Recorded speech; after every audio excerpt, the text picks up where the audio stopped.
여러분 안녕하셨습니까? 오늘은 12월 16일입니다. 이 국회의장이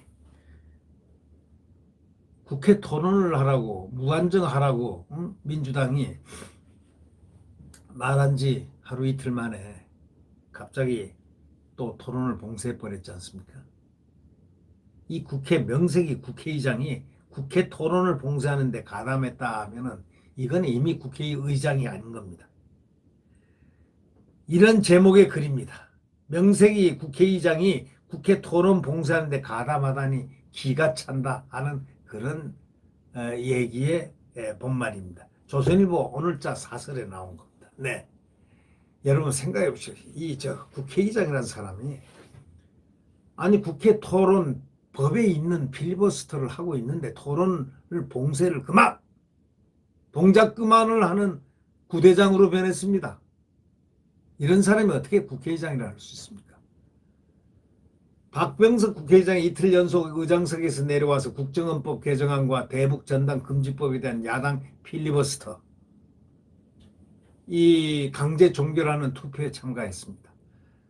국정원법 필리버스터 종결의 경우에 가결 요건인 180표를 겨우 채웠기 때문에 무당적인 박 의장 투표가 결정적이 있을 가능성이 큽니다. 다시 말하자면 180석인데 결정을 박병석이가 안 하면은 그냥 해야 된다. 필리버스터 하라. 원칙대로 하라. 이렇게 했으면 될 텐데 이 사람이 투표가 결정적이었을 가능성이 있다는 겁니다. 당파도 없으면서 거기에 홀라당 동의를 한 거죠. 박병석이라는 인물이 도대체 어떤 인물입니까? 저는 국회의장이지만 그의 이런 행동을 보고 국회의장이라고 하고 싶지 않은 마음이 너무나 물씬 나고 있습니다.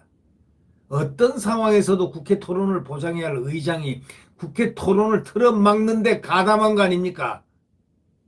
한국 의정사에서는 이것 또한 처음입니다. 지금 윤석열 검찰총장에 대한 이 참 중징계, 이것도 헌정사상 처음이고, 지금 국회법 이걸 어겨가면서 국회 토론을 보장해야 할 의장이 국회 토론을 틀어막는데 가담한 것도 이게 한국 의정사상 첫 사례랍니다.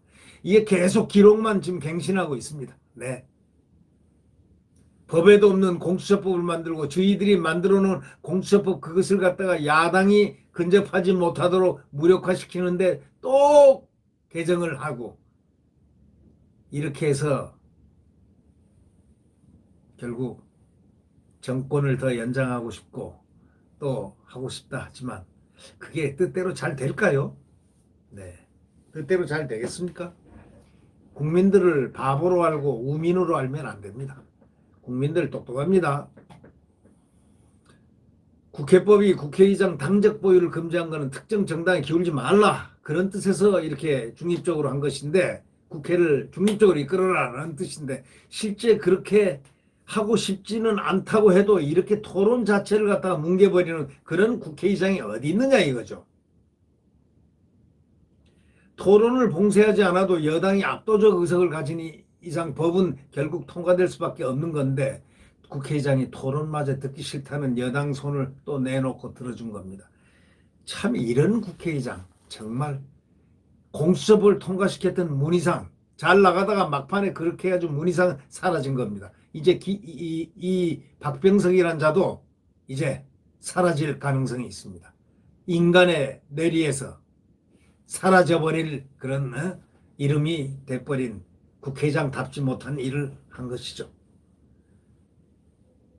대북전단 금지법은 북한 정권 요구에 따라 만들어진 최초의 한국법이고 대공수사권을 없앤 국정원법 개정안은 국가안보에 심대한 영향을 미칠 법이고 국회의장이 이런 법들에 대한 국회 내 토론을 막을 게 아니라 오히려 권장해야 될 사람이 이런 것을 갖다가 봉쇄를 시킴으로써 빨리 통과되게끔 한 방조의 큰 책임자 박병석 아닙니까? 이런 자가 국회의장이라 할 수 있습니까? 중립 의무를 저버린 박 의장이 본회의 사회를 거부할 것이라고까지 이제 야당은 울분했습니다.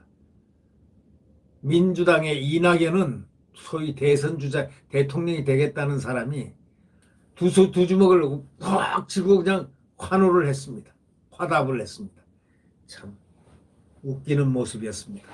국민을 웃겼던 모습이었습니다. 그런 사람이 야당 대표이고 또 대통령 후보가 되려고 합니다. 잘 해보십시오. 잘 되겠죠. 얼마 전에 박 의장은 조국 아들에게 허위 인턴 증명서를 발급해준 혐의로 기소된 최광욱 열린우리당 의원이 국회 법사위로 옮기는 것을 승인한 바로 장본인입니다. 최광욱은 지금 기소되어 있는 사람입니다. 기소되어 있는 사람을 법사위원으로 또 특별히 옮기기까지 승인해준 이 박 의장, 박병석, 그가 과연 국회의장입니까? 피의자가 법원 검찰 담당 상임위로 옮겨 뭘 하겠습니까? 근래 우리 사회는 가장 망가진 직책 중에 하나가 국회의장입니다. 국회의장, 대한민국의 국회의장 가장 망가진 우리 직책 중에 하나가 바로 대한민국 국회의장이 되었습니다. 사참으로 슬픈 일입니다. 네. 바랄 곳이 아무데도 없네요. 갈 곳이 많은데 이렇게 함께 갈 사람들이 아무도 없네요. 참 우리 대한민국 국민들 좌절하지 마십시오. 태양은 내일 다시 떠오릅니다. 분명히 떠오릅니다. 내일을 아무도 모릅니다. 이런 얘기가 있죠. 하나님만이 안다고. Nobody knows. God only knows. 예. 그래서 어떠한 변수가 또 갑자기 푹 생길지 모르죠. 어떠한 일이 생길지 아무도 역사를 예단할 수는 없습니다. 우리에게는 희망밖에 없습니다. 왜? 지금까지 절망하고 살았으니까. 절망하고 사는 자에게는 그 이상의 절망은 없습니다. 이제는 희망 외에는 없습니다. 내일 태양은 분명히 다시 떠오릅니다. 네. 구독 버튼과 엄지를 눌러주시면 대단히 고맙겠습니다. 안녕히 계십시오.